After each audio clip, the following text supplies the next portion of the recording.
My first question for you is, do you own 5,000 of any one thing? Better yet, do you own 10,000 of any one thing?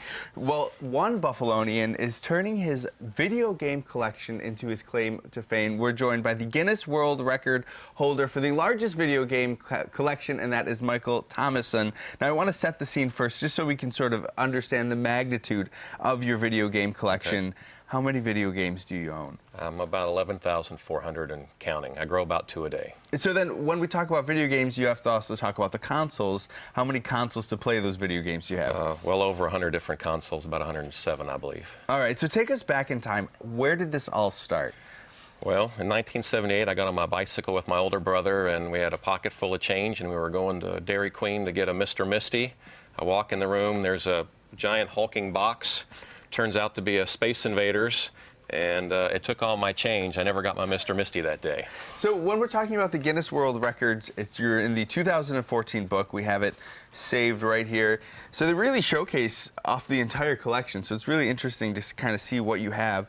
I can imagine with so many video games, you have some obscure titles that most people might not remember. So what are some of the surprising parts of your collection?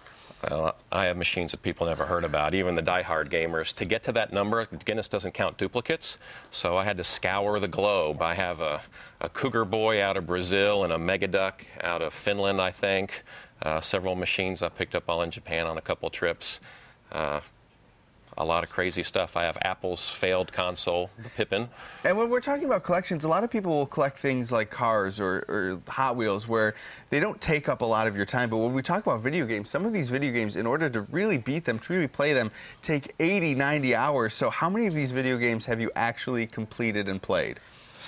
Probably about a third of them. I mean, I've been doing it for 35 years almost. You know, the older games, you can beat them in 3 minutes, so in and out real quick. The newer stuff, the role-playing games, I kind of stay away from for time reasons. And what is all of this claim to fame? How has this sort of felt? I mean, to think that you are known in the world as the top of something, and let alone it's a hobby that you love, something that you love to talk about, has this been pretty exciting for you? It's exciting. It's surreal, but it's good. It's good to put gaming in a positive light for once.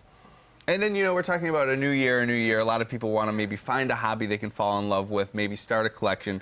What advice do you have for people that are just trying to find the thing that they maybe want to dedicate so much time to? Well, no matter what you're collecting, as long as you know, I buy collections from people, pull out what I want, sell what I don't want to fund the next purchase. So I've done this really on the cheap. And I want to point out that right here we have a piece of history, because this is the first ever video game you bought, or you received. It was a gift. A gift. Didn't come with a console, though, so you couldn't play it right away. Nope. I got it Christmas Eve from my grandparents. I thought the ColecoVision was going to come the following day, and it did not. I waited an entire year for the ColecoVision to come. I didn't even get it on my birthday, so I read the box of the manual every day for a year. Well, you did definitely make up for lost time. You didn't buy anything that year, but look at almost 11,000 games later. Well, thank you so much, Michael, for joining us.